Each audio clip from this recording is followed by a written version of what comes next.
Boa tarde. Hoje a gente vai continuar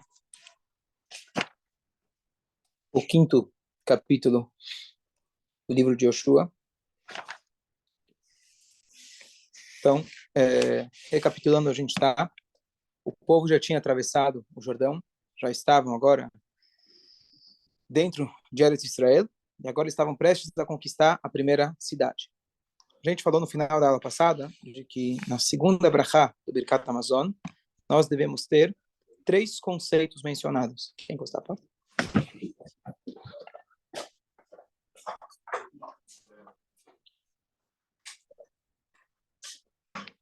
Os 3 conceitos são, obrigado. Os 3 conceitos são Eretz Israel, Brit Milá e a Torá. Essas 3 coisas vão juntas.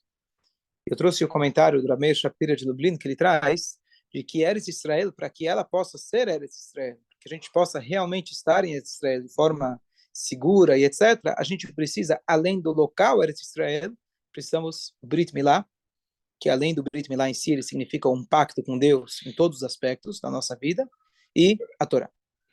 Então, agora que eles estão entrando em Israel, espantosamente, o povo não tinha Brit Milá. E a pergunta é por que eles não tinham Brit Milá? Então, o que acontece? Durante os 210 anos no Egito, vamos voltar, aqui na Parashá da nossa semana, agora vai Irá. Avraham Avinu foi ordenado fazer o Brit Milá. Deus falou para ele, passa isso por tradição para os teus filhos. Avraham passou para Yitzhak, passou para Yaakov, que passou para os filhos. Só que os filhos depois foram para o Egito. No Egito, eles acabaram se assimilando culturalmente com eles. Então, eles faziam idolatria. O Brit Milá não foi continuado. Principalmente, uma das coisas é que o Brit Milá, ele de alguma forma, ele enfraquece o desejo sensual da pessoa. Se isso é físico ou não, mas isso aqui, com certeza, ele faz para você um pacto com Hashem, especialmente no lugar da procriação. Então, o que acontece? O Mitzrayim, além deles serem muito idólatras, eles eram promíscuos. Toevá, ou seja, toda promiscuidade era praxe no Egito. Então, cuidar do Brit Milá seria contra a cultura egípcia. Então, eles não cuidaram do Brit Milá. Os únicos que mantiveram a tradição do Brit Milá ao longo dos 210 anos no Egito foi a tribo de Levi. Eles mantiveram o Brit Milá. Todos os outros judeus não. O que acontece? Na noite anterior do povo sair do Egito, eles precisavam fazer o sacrifício de Pesach. Fazer o sacrifício de Pesach não pode uma pessoa que não tem Brit Milá. Então, Moshe Rabbeinu fez um Brit Milá coletivo. Todos aqueles, os Levim já tinham. Todos os outros que não eram Levim fizeram Brit Milá. Pronto. Agora, a partir de então, no ano seguinte, aqueles que fizeram já tinham,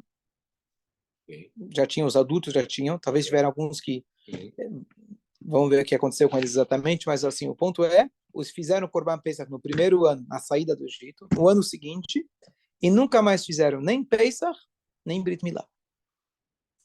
A tribo de Levi se manteve no deserto, igual que no Egito, fazendo Brit Milá, mas o povo inteiro não fez. Então, o que acontece? Estamos agora 40 anos depois. As mulheres sobreviveram, a tribo de Levi sobreviveu, 1 ou 2, né, dos espiões lá sobreviveram, Yoshua, Caleb, e o resto era a nova geração. Todos aqueles que não estavam no Egito, na hora da saída do Egito, então eles agora não tinham Brit Milá. O último Brit Milá realizado foi no Egito. Então, se passou 40 anos, todo mundo que nasceu ao longo desses 40 anos, com exceção da tribo de Levi, não fez o Brit Milá. E agora Hashem ordena para Yoshua, vai e faz um Brit Milá de todos. Quando ele entrega a Torá en monte en Sinai, aí ensina que estar circuncidado. Então, por que eles não fizeram o Brit Milá? Então, tem discussão entre os comentaristas por que será que eles não fizeram o Brit Milá. A explicação mais simples é que Brit Milá, no meio do caminho, é perigoso. A mesma coisa acontece com Moshe, quando ele volta para o Egito, ele não tinha feito o Brit Milá do filho. Por quê? você está em viagem com alguém que acabou de fazer uma cirurgia, é perigoso. Tem mais uma coisa, existe um vento, se não me engano, é o vento do leste, não sei se é, você está falando, o vento norte, desculpa, o vento norte, que ele traz a cura do Brit Milá. E esse vento norte não soprou ao longo dos 40 anos. Seja lá o que isso significa, de fato, esse vento norte, mas ele não soprou. Então, os judeus, com exceção dos Levim, não se sentiam seguros o suficiente para fazer o Brit Milá. E eles não fizeram ao longo dos 40 anos. Assim também o Corban Pesach. Agora, aparentemente, o povo não foi criticado por isso. Simplesmente Deus falou, olha, Yoshua, vai lá e faz o Brit Milá de todo mundo. Deus não chega e fala, olha, por que vocês não fizeram o Brit Milá? Passa como se fosse direto.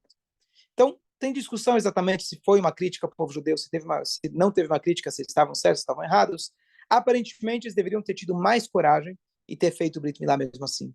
Porque a nuvem da glória já iria proteger ele. Você está no caminho, mas está dentro da nuvem. Então, não teriam que se preocupar. Então, de alguma maneira, foi uma falta, talvez, de fé deles. Mas agora que estão entrando em Israel, agora eles têm que fazer o Brit Milá. Agora não tem história. Mais um ponto curioso, é uma possível explicação, eu ouvi essa explicação, não sei se ela realmente é embasada, mas uma possível explicação interessante. Nós temos 613 mitzvot. Elas se distinguem entre as positivas e as negativas. As negativas mais graves é pena de morte. E entre esses tipos de pena de morte, existe a extirpação da alma, que a alma é extirpada, chama karet. Certo? Isso são nas mitzvot negativas. Aquelas mais graves, você tem essa pena de morte celestial chamada karet. As mitzvot positivas, não tem nenhuma mitzvah que a pessoa merece. Se a pessoa transgrediu uma mitzvah positiva, a Torá fala, faça, e você foi passivo, você não tem essa pena de morte. Com duas exceções. Duas exceções. Se o Yehudi deixa de fazer o Brit Milá, ou ele deixa de realizar, na época, o sacrifício de Pesach. Se a pessoa, bom, era bebê, ninguém fez nele, então quando ele crescer, ele tem a obrigação de fazer. Se ele não faz, ele ele se submete a esse castigo de karet. Claro, se a pessoa é consciente, ele tem que saber da mitzvah e etc. Mas são duas únicas mitzvot positivas que é karet. As duas únicas positivas. Pesach, o sacrifício de Pesach. Se a pessoa deixa de fazer, ele receberia a punição de karet. Por quê? Então, porque elas, claro, a sabedoria de Hashem é infinita, mas dentro daquilo que a gente consegue entender, essas duas mitzvot nos distinguem dos outros povos. O Corban Pesach é aquilo que foi o marco, que a gente saiu do Egito e Hashem escolheu a gente para ser o povo único dele. Para isso, então, precisava ter o Brit Milá. O que é o Brit Milá? É o marco na sua pele, na sua carne, que vocês são um povo distinto. Então, possivelmente, ao longo dos 40 anos, eles não precisavam de distinção. Eles já estavam como um povo único, unido no deserto, afastado de qualquer outro povo. Então, possivelmente por isso que Hashem não fez soprar aquele vento norte que traz a cura para o Brit Milá. Não dá para a gente afirmar, mas isso é uma possibilidade. Não interactuavam com outro povo. Não interagiam com ninguém, exatamente. Então não precisava desse destaque. Agora que eles entraram em Israel. Então agora você precisa de um destaque. Quando eles saíram do Egito, precisavam estar conscientes desse destaque. Vai lá e faz o Corban Pesach antes de sair, fizeram as matzot. Isso era para eles começarem a perceber que Hashem estava transformando eles num povo. E agora, 40 anos depois, estão entrando em Israel. Qual o maior perigo de entrar em Israel? Que Hashem fala várias vezes. Não é o perigo físico, era o perigo social. Era o perigo de eles se assimilarem com os povos pagãos que iam ensinar para eles idolatria, como de fato aconteceu diversas vezes. Então, primeira coisa, Brit Milá. E uma coisa curiosa, se a gente for pensar nessas duas mitzvot, são duas mitzvot que o povo judeu, muitos que não cumprem muitas outras mitzvot, mas o Brit Milá e o Pesach são coisas que o nosso povo perpetuou. Infelizmente não são todos, mas você vê uma grande parte do povo que, apesar de não fazer outras coisas, o Brit Milá e o Pesach, eles fazem questão de fazer.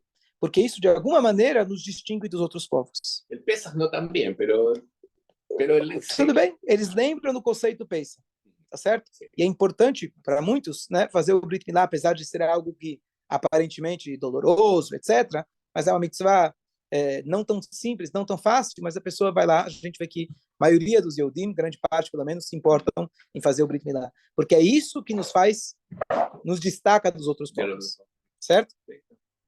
Então, esse é o início do capítulo, onde Yoshua ele faz, então, um Brit Milá comunitário em massa. Ok, e agora? E agora, então, que eles fizeram o Brit Milá, eles vão começar a fazer o Korban Pesach. Porque a época que eles entraram em Israel, a gente falou, era em Nissan, o mês de Nissan. E agora vai chegar o dia 14 de Nissan, onde eles têm que fazer o Korban Pesach. Então, eles acamparam, entraram já em Israel, mas eles acamparam no dia 14, que era o dia que se faz o Korban Pesach. E aí, então, nesse dia, tem mais uma coisa que acontece, muito importante da gente entender, que é o que se chama Hadash. Isur Hadash. O que significa o Isur Hadash? Um copo de água? Pode colocar para mim? Michelita, obrigado. Sim. O que acontece? Talvez você já foi fazer alguma compra numa loja, estabelecimento kasher, e tinha lá escrito no pão ou na bolacha, feito de farinha yashan. Já viu? Sim, mas não entendia por quê. Não entendia. Yashan é velho. Então imagina, você vai no estabelecimento, pode ficar tranquilo que é feito de farinha velha. Maravilha, vou comprar, passada a validade. O que é farinha velha?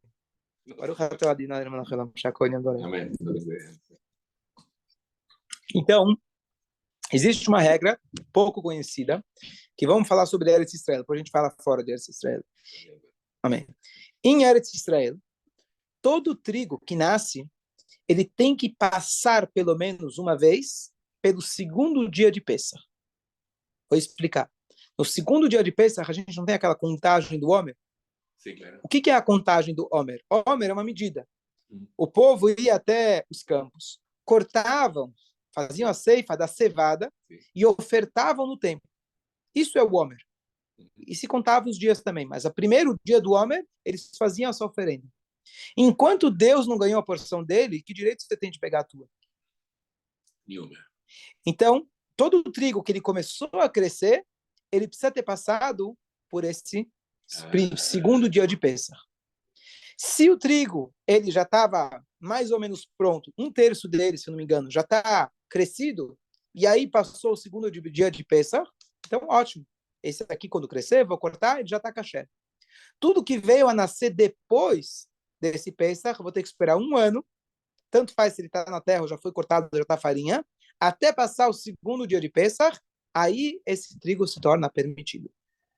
Essa proibição de comer esse trigo é Hadash, é o trigo novo. O que quer dizer novo, velho? Velho é aquele que já passou o Pesach. Yeah. Não quer dizer, pode ser que eu estou no terceiro dia de Pesach, no segundo dia de Pesach, e o trigo acabou de nascer ontem, mas ele é chamado velho porque ele passou por esse marco, como se fosse, já está do ano passado, já está antes do marco. Não tem que passar um ano, tem que passar, o pior das hipóteses é passar um ano. Porque se vamos supor que ele começou a crescer no terceiro dia de Pesach, aí você vai ter que esperar até o ano que vem. Certo? Isso é a proibição do Hadash. Isso é em Eretz Israel. A pergunta é se isso se aplica também fora de Eretz Israel ou não. Então você tem direções opostas. Tem aqueles que fazem questão de não cumprir fora de Eretz Israel e tem aqueles que têm o rigor de cumprir. Então, eu tenho um vizinho no prédio que ele faz questão de cumprir Hadash. Então, ele sempre vai verificar, e depende da época do ano que você está, você não precisa nem verificar, que ele sabe, bom, esse trigo com certeza já ia achar. Eles sabem o cálculo, eu não sei exatamente quais são os meses do ano, que ele se calcula quanto tempo demora da fábrica, quando foi cortado, quando ele foi plantado. Então, metade do ano, mais ou menos, metade do ano eles não precisam se preocupar com isso. A outra metade, eles vão ter atenção nisso. Então, as pessoas que se cuidam disso, eu já vi, tinha uma pessoa que se cuidava disso, que ela fazia questão de comprar antes de Pesach muita farinha. Enquanto está todo mundo antes do Pesach tentando se livrar da farinha, ela ia lá e rapava a loja, comprava toda a farinha. Por quê? Porque essa farinha, ela tinha certeza que foi feita antes do Pesach. Vai passar o Pesach, durante o Pesach ela vai vender para o Goi, Claro. não está fazendo uma proibição. Passou o Pesach, ela sabe que essa farinha ela vai poder usar, ela já tinha farinha, sabe, para os próximos meses. E aí ela tinha garantido. Então, esse é o conceito de Hadash. Por que eu estou dizendo isso? Porque aqui, nessa passagem, que o povo acabou de entrar em Israel, e aí eles fizeram o Korban Pesach. Quando se faz isso logo na véspera do Pesach e no início da noite do Pesach, e aí diz para a gente o Yoshua, eles comeram dos frutos da terra quando? No dia seguinte do Pesach. Ou seja, eles esperaram passar, agora está em Israel. Todas aquelas leis agrícolas que Deus tinha falado para Moshe de forma teórica, agora começou a funcionar. Agora você tem que começar a cuidar todas as leis agrícolas de Israel. Então, eles agora tinham que respeitar isso, e eles só poderiam, então, comer a partir do segundo dia. Para eles, calhou muito bem, que eles entraram poucos dias antes, esperou alguns dias, já iam poder comer, e finalmente eles fizeram... Finalmente, eles agora comeram do fruto da terra. Ao longo de 40 anos, eles estavam comendo a motzi lechem min hashamayim. A brachá que eles faziam, aquele que distrai o pão dos céus. Eles comiam o quê? Maná. Maná, claro. Eles comiam maná. Exatamente. A motzi lechem min hashamayim. Essa era a brachá que eles faziam. Sim? E quando eles entram em Israel, agora o que acontece? O Moshe já tinha falecido. Presta atenção, Moshe já tinha falecido em 7 de Adar. 7 de Adar. Agora a gente está em 16 de Nissan. Certo? Então passou quase um mês. Tá certo? Quase um mês, 20 e poucos dias. O que eles se alimentaram nesse tempo? Da fruta da terra nova. Primeiro porque no começo eles não tinham nem atravessado o Jordão. No deserto não tinha comida. Moshe Rabbeinu faleceu, supostamente parou de cair o maná. O maná era em mérito dele. O que eles comeram? Então, o último maná era igual sopa de ideshemam. Sabe a sobra da sobra da sobra, que vira sanduíche, que vira sopa, que vira não sei o quê? Você paga, você consegue sustentar a família lá de 20 filhos a semana toda? O último maná que eles receberam, ele rendeu. E ele durou até eles entrarem em Israel e poderem comer da fruta nova de Eretz Israel. Então, o último maná não caiu mais, mas o último, ele ficava se reenchendo, se preenchendo novamente. Então, foi a sopa no açúcar quando está chovendo. É igual a sopa no açúcar quando está chovendo, perfeito, que nunca acaba, perfeito. Tá certo? Então, e aí, muito interessante, foi que o Yoshua, ele agregou mais uma bênção no Birkat Hamazon. A primeira bênção do Birkat Hamazon foi Moshe Rabbeinu que fez, agradecendo a Deus pelo pão que caía do céu. Tá bom, o pão cai do céu, maravilhoso, mas agora não tem mais. Agora a gente tem que fazer um novo tipo de agradecimento, é o pão que cai da terra.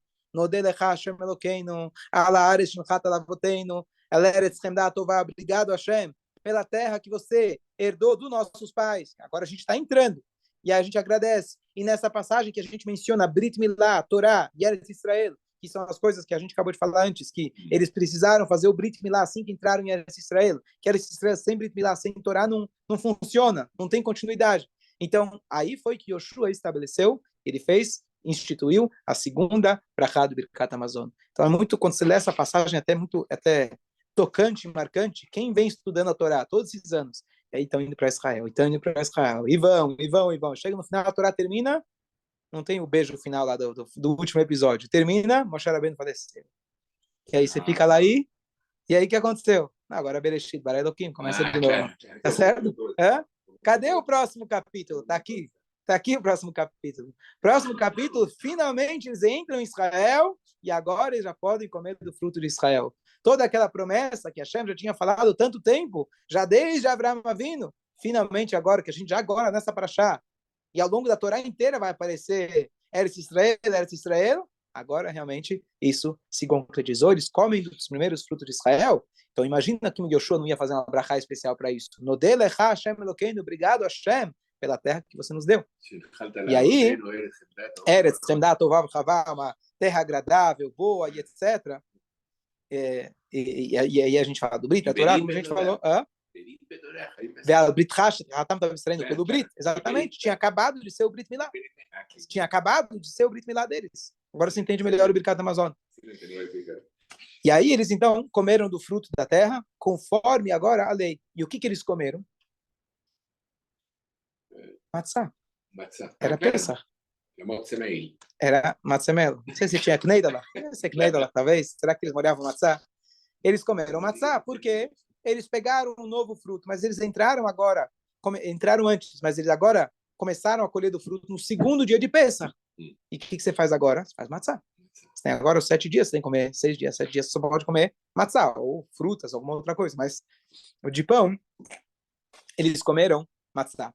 E nesse momento, então, Yoshua instituiu essa brachá tão bonita.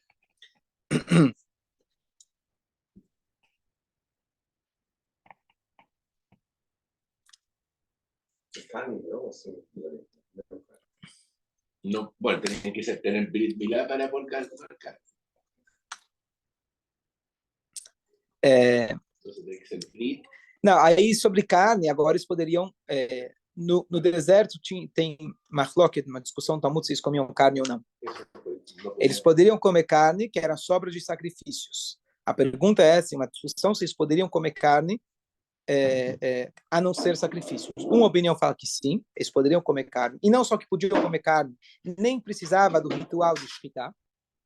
E a outra opinião é oposta e fala não se podia comer carne, nem com shkita, só sobras de sacrifício. Essas são as duas opiniões do Talmud. Então a gente não sabe de fato se eles comiam muita carne ou não. Também necessidade não tinha. No deserto. Agora, entrando em Israel, agora já era permitido comer carne, contanto que eles fizessem a shkita. Quando saíram de Misraim e marcaram a casa com a sangue deles, primeiro se fizeram Brit Milá e depois fizeram? Sim. Primeiro Brit Milá. Depois, no dia seguinte, fizeram o Korban Pesach, e com o sangue do Korban Pesach colocaram nas batentes da porta. Quer dizer, quem fez Brit Milá agora foi a geração nova? A segunda geração. Que não tinha feito. Não tinha feito. Expliquei no começo do show. Depois pega a gravação. Só para concluir, então, o capítulo. Como estamos de horário? As próximas gerações não fizeram. Só queria concluir uma questão bonita. A gente, justo hoje de manhã... Sim. Só a tribo de Levi que fez. Só a tribo de Levi que fez. Que não era escravo. Que não eram escravos. Mas não era por isso. Eu expliquei antes, que eles estavam assimilados. Então não fizeram Brit Milá. Uma coisa curiosa, a brachá que nós temos, Flávio, por favor, fica à vontade. A brachá que a gente faz, que é a única brachá que a gente falou hoje, que é da Torá, é a brachá do Birkat Hamazon. Aquela brachá que a gente agradece depois de uma refeição. Então, o que é a refeição? A refeição é quando se come, a gente falou hoje de manhã, pão. O que é pão? Mistura de um dos 5 cereais, trigo, cevada, espelta, falei hoje de manhã, aveia, certo? Qualquer um deles, você faz dele uma farinha, mistura com água, faz uma massa, aquilo tem aquela brachá especial de Amotzi da Minaretz, e a gente faz o Birkat Hamazon no final. Tá tudo bem, você tem que comer pelo menos um pedacinho, 27 gramas. Tamanho de 27 gramas, certo? Então... Para fazer a halá também tem que ser. Não, para ter que tirar o pedaço da halá, para queimar, etc. Tem um tamanho mínimo. Mas você pegou um pouquinho de água com farinha, misturou, fez uma matzá, é motzi. Aquilo é motzi. E você teria que fazer, se comer um pedaço mínimo, você já tem que fazer Birkat Hamazon. Então, o que é o Birkat Hamazon? Deus fala, olha, quando você vai comer, vai se satisfazer do quê? Do pão. O pão que vem da terra, você tem que fazer Birkat Hamazon. Aí você começa a dar o Birkat Hamazon, e conforme a gente explicou, o primeiro trecho do Birkat Hamazon, quem instituiu foi Moshe. Agradecendo por qual pão? Que vinha do céu. Então parece uma contradição? Peraí, a brachá que Deus fala, faça uma brachá, agradeça pelo pão que você come, então a gente deveria, teoricamente, começar com a segunda brachá. Moshe Rabbeinu fez aquela brachá agradecendo pelo pão que caía dos céus, mas isso foi pontual. Hoje, quando eu vou agradecer, deveria agradecer a partir de agora, como Yoshua, agradecer do pão que vem da terra, seja de Israel, fora de Israel. E a gente começa falando Birkat Hamazon toda vez, agradecendo o pão do céu. Não, Birkat Hamazon é um agradecimento, não é contar história.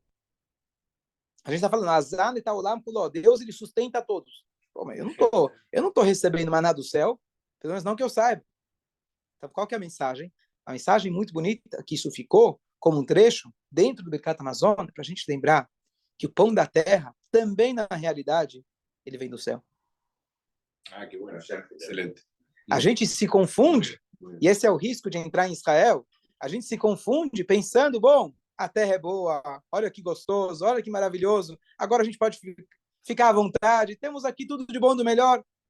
Não, a primeira brachá lembra os 40 anos, mas não só que lá atrás, 40 anos, ele permitiu que a gente comesse para a gente continuar existindo. O pão que eu estou comendo hoje, ele vem da terra, mas a terra é só o canal de passagem.